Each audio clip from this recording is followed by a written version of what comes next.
from the local station. This is Weather Authority Weekday. Good Tuesday, everyone. I'm Meteorologist Mark Collins. Boy, oh boy, we've had that heat, and the heat staying with us here today. And what's different is that we just don't have any thunderstorms to cool us down. It's going to be one of those rare June days where the afternoon goes silent, no thunderstorms, but the heat stays with us. And that is a trend that a lot of the folks across the nation, which usually don't get into the upper 90s or 100s, will be seeing today.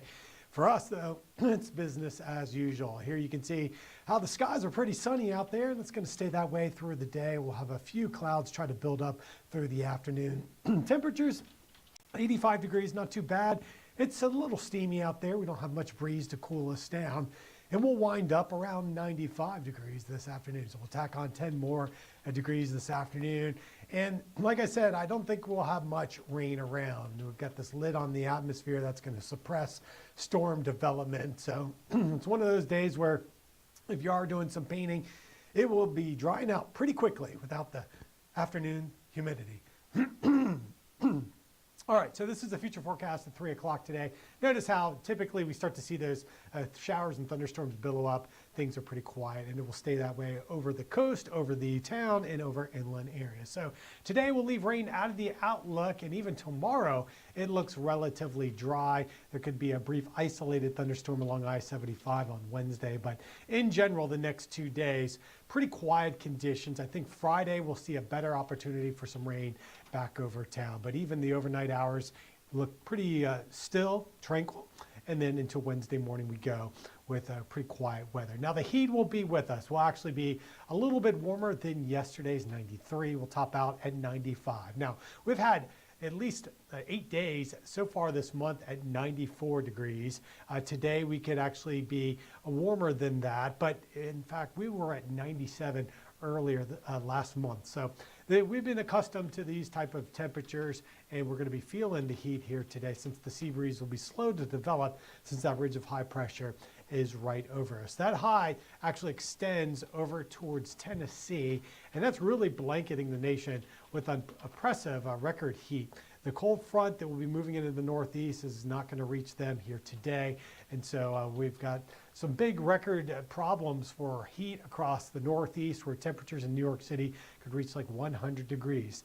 Now the tropics are quiet. They've been unusually quiet for June. However, the National Hurricane Center has been monitoring one little spot there in red, and they give it a 70% chance of developing. Now that window for developing to get a named tropical system out of it is very tight. Only late this afternoon into the evening, because by tomorrow, if anything does develop there, it's going to be annihilated by strong winds due to a cold front moving off the eastern seaboard. So that system there, we're going to be talking about a bit more after the break, and it is really not anything that we need to worry about. But as far as our backyard heat, yeah, if you are doing some work outside today, just take it slow during the later portions of the afternoon, because you could easily get heat stroke. It feels like temperatures will be like 103, 105 degrees, and air temperatures will even be around 90 degrees at the beach. So we will be one of the warmer spots here in North Florida compared to the rest of the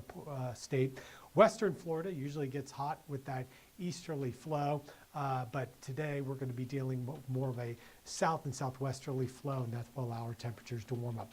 So I said, is there any rain over the next couple of days? Well, let's just take a look at the models, and it will confirm how dry things are. So today, no showers or thunderstorm buildup here across North Florida, southern Georgia. Conditions look pretty parched even into Wednesday across the deep south. So unusually quiet weather, not just here in our own backyard, but throughout much of the southern half of the country. But notice Friday evening, some showers start to develop over South Carolina, but those will weaken as they push inland and maybe impact areas across northwestern Florida, back to Tallahassee, Thomasville, Georgia, but bypassing us altogether, because we'll be in that easterly flow developing Wednesday, Thursday, and that should tend to push any rain that forms well west of our area. But eventually, by Friday, I think we'll have a better chance of some rain developing here in our own backyards, and perhaps over the weekend we get into more of that rain cycle for Saturday and Sunday, with highs in the low 90s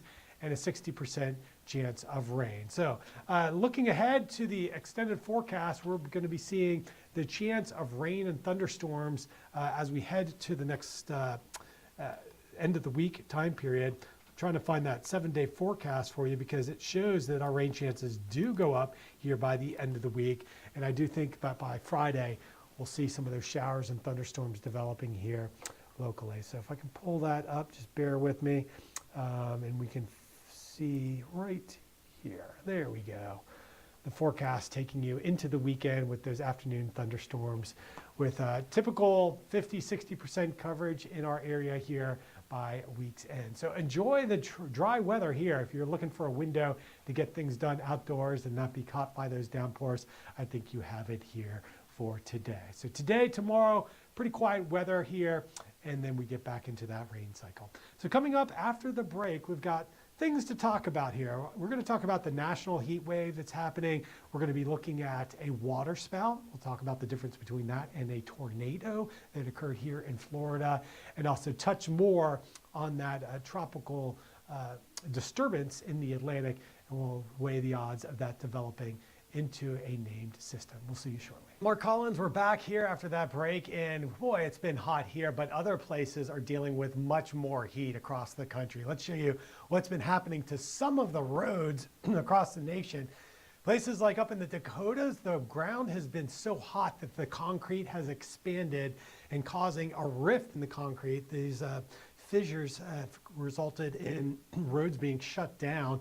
Cars have been driving over them and actually catching air. But what happens is, I think sometimes there could be some metal under the roads. Metal expands at a different rate. The thermal expansion is different than the coefficient of cement. But also, some of these are happening right along the gap in some of the poured concrete. And right there, you can see one of those gaps. And where there's a gap, it's probably expanding and just buckling. So that shows places that aren't really prepared for or experienced with this type of heat. The specs for design is a little different than here in Florida. So a lot of heat across the nation, and even in our own backyards, we've been dealing with heat warming up the oceans. In fact, here you can see the map keeping it warm across much of the nation. Take a look right now. It's hotter in New York than it is in our backyard. Here in Jacksonville, we're at 85 degrees. It's 91 in Washington, D.C., 90 in New York. So they've got a head start into the 100s today. And you can see how the places that had cracking roads have actually cooled down into the 60s. So there is a cold front that will be advancing eastward. And for some folks, they'll get a little bit of relief in New York. Instead of triple digits tomorrow, they dip down into the mid-90s, similar to the heat that we'll be feeling. And remember, up there, a lot of places don't have central heating and air conditioning. And I was up there this weekend in Rhode Island putting those AC units in a relative's window because they're gearing up for the heat. But the cool air will be moving in to the northeast, and by Thursday and more so into Friday, the heat breaks down in the northeast, whereas much of the nation is still going to be roasting in 90-degree temperatures. For us, we're going to be seeing the 90s here for the rest of the month. This is just business as usual. And when we look at our own backyard weather here, I want to bring up some stats that we'll be cooling down a little bit Wednesday, Thursday into the low 90s. But let's put this month's heat in perspective, because what I did here, I ranked all the daily highs over the month of June, and 2025 is not really spectacular as far as record heat. Here we are, the 18th warmest June on record. Now, bear in mind we have another week left, 7 more days to add to these numbers, but it will not turn out to be as hot as what we saw back there in 1988, it looks like, where the average daytime high was up into the 96-degree territory. But last year, you can see there that those numbers, let's go back to, thank you, you can see 2025 ranks as the 18th warmest on average highs, but last year we were the 8th warmest June on record. Now, this past May, last month, was, when you put all the daily highs in order, it was the 8th warmest at 89 degrees was our average high. And the record goes back to 1953. But we were the 3rd warmest last year was the 8th warmest in 2024. So what this is showing you is that last month here in Jacksonville was the 3rd warmest May on record. And compared to last year, it was warmer. So this June so far is not as hot as last year's, but our May was warmer than last year's. All right, now this yellow on this map shows the swath of tropical storm force winds. You can see winds, 30, 40 mile per hour winds there in the Caribbean and also in the North Atlantic. The Caribbean, that's just trade winds. Sometimes you get some gusts there to 30, 40 because low pressure forms off of Venezuela. Always squeezes those winds pretty strong in the Caribbean this time of year. The other standout is in the North Atlantic, where for the past couple days there have been gale force winds with that very small area in orange that should be switched over to red, because the odds of that developing into a named storm is now up to 70%. The National Hurricane Center will be watching it there through the afternoon, through the evening and early portions of the morning. Half of those circulation winds had thunderstorms. So if those thunderstorms wrap around it and stay sustained, it might get a named storm. But whatever happens there, it would likely be swept away by a cold front to the north.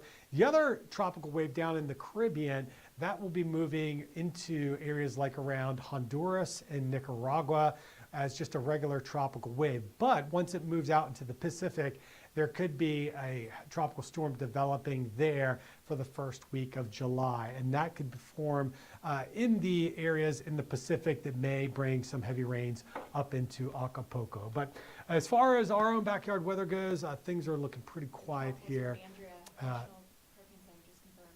So what we were just talking about there is that the Hurricane Center has now gone back to looking at this, and they have upgraded that to Tropical Storm Andrea. So this is pretty interesting. Since the satellite era formed in 1966, only 27 seasons have had no June storm. So it's official. We have a June storm here. You'd have to go back to 2014, the last time where there hasn't been a June storm. So this bodes well with the trend that we've seen. We've always usually had systems form in June, and since the satellite era in 1966, 27 of the 59 years, only 27 of those years did not have a June storm. So this will likely dissipate or become extratropical by tomorrow, but it is official. Andrea has formed there in the North Atlantic. So I'm going to go back to news4jax.com. We're going to put a track on the website for you so you can see exactly where that storm is going and all the details on that. Breaking news here from the Weather Authority Weekday. I'm meteorologist Mark Collins. We'll see you again on Wednesday. See why every day more people are choosing News4Jax, Northeast Florida and South Georgia's #1 source for local news.